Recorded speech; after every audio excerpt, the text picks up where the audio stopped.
So I've got a topic I want to cover that Anthony Furhman, a top level strongman from 2017 era, put in his story, and I just want to read what he said and then talk about it a little bit. So what he said was, the biggest mistake I see strong men and women who are on the cusp of becoming really good.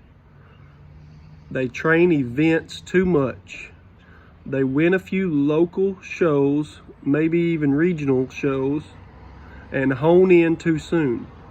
It takes years to develop the strength needed to compete at the top level.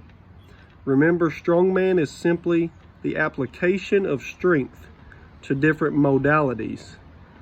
You need that base strength first. When he posted that, I couldn't agree more. Just thinking about myself, when I first hopped into the sport 2 years ago, I didn't have a huge base strength, but I had a level of base strength that I thought was good enough to hop in a strongman competition. So what I did was I started hammering the events to take my strength and apply it to those modalities, those events, to hone in, like he's saying, on those events. And it took me as far as my base strength was. And what he's saying there is it takes years to develop that base strength. So you can hammer the events, strongman comp after strongman comp, and you can get really good at the events, but you have to be strong, or you have to be getting stronger so that you can get better at the events, faster at the events. When it comes to static strength events, you need the static strength. And I have hammered events practically for the last 2 years.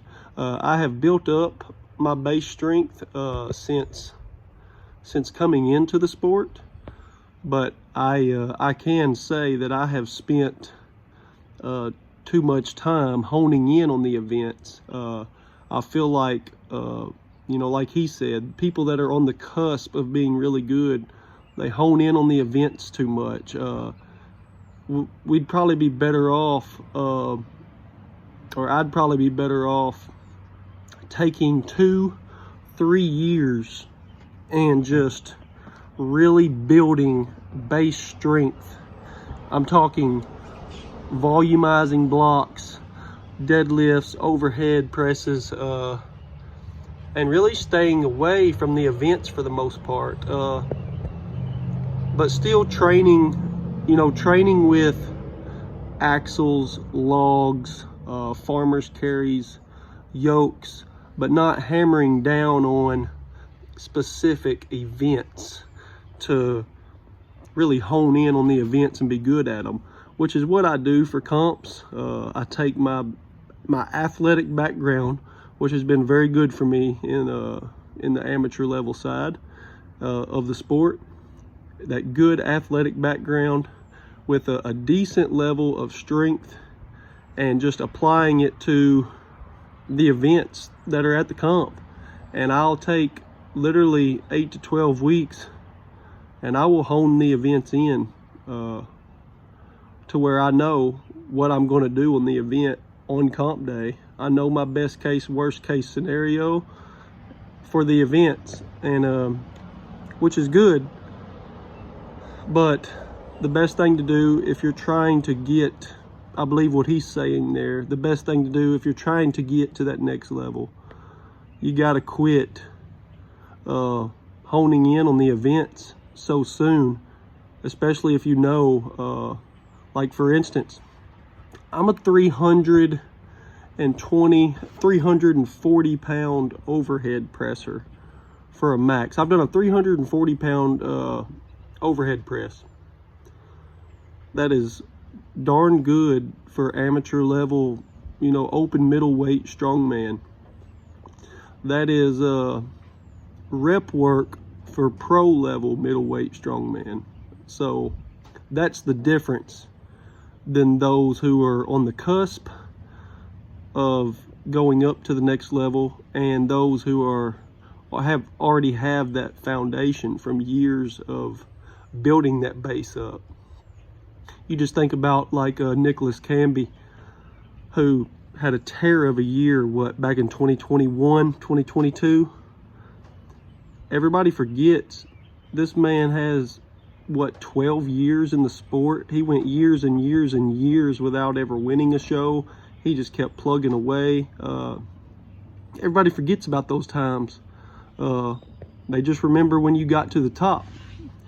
And that's the way it is, but that's why it don't hurt to go away for a year or 2 years and just chip away silently, building your base strength, taking your 600-pound deadlift up to 685, 700, to where you start doing reps with what your max used to be. And then, so I can press, 315 for 3 4 but go away for a year or two, get to where you can press 330, 340 for 3 4 reps, and then come back and plug in. And that's building that base strength up instead of just honing in so soon. Because once you hone in, like I feel like I have, I'm still building my base strength. I'm learning as I go, but I feel like I've done this in the last 2 years and I've moved on past it. But I've honed in on events with the level of strength that I have to be good enough to win shows, to win 2, 3 shows, whatever, to be good enough to get top 3 at practically every show I've done, to be good enough to get a top 10 at a national show, my first go around. But the reason I was 9th out of 69 people at nationals is I had those events down to a T. I knew exactly how to execute them with the level of strength that I had. But the guys that got, the top 3, top 4, top 5 guys, they was 750, 800-pound deadlifters. Level of base strength I don't have. My overhead press, albeit it's been good at the amateur side. I did my pressing medley in 30 seconds. Some of those guys did it in 15, half the time. So just wanted to cover that topic. I know most of us are just doing this sport for fun anyways. Said I'm not in it technically to get to the next pro level. It'd be cool to compete against higher level competition, as I get stronger and stuff like that. But I'm not per se chasing pro status or pro level comps. I mean, it's costing me more money than I'm ever making at it anyway. So, but I do strive to get better regardless. And as long as I'm training, as long as I'm competing, I'm going to keep trying to get better. And if that leads to pro level, albeit it's costing me money, it's costing me money at amateur level, pro level, whatever, it's a hobby. I'm having fun doing it. So I'm going to, I've already been doing this, but I'm going to make the conscious effort to not hone in my specific strength that I already have into events so much. And that's hard to do when you want to compete all the time, because you need to be good at the events for each competition. But you're better off increasing that base strength, because it takes years, like Anthony said, to get the base strength to be a top level strongman. And just wanted to talk about what he said. I felt it when he posted it because it related to me. Any other strong men out there, I figure it can relate to you too. So thanks for watching.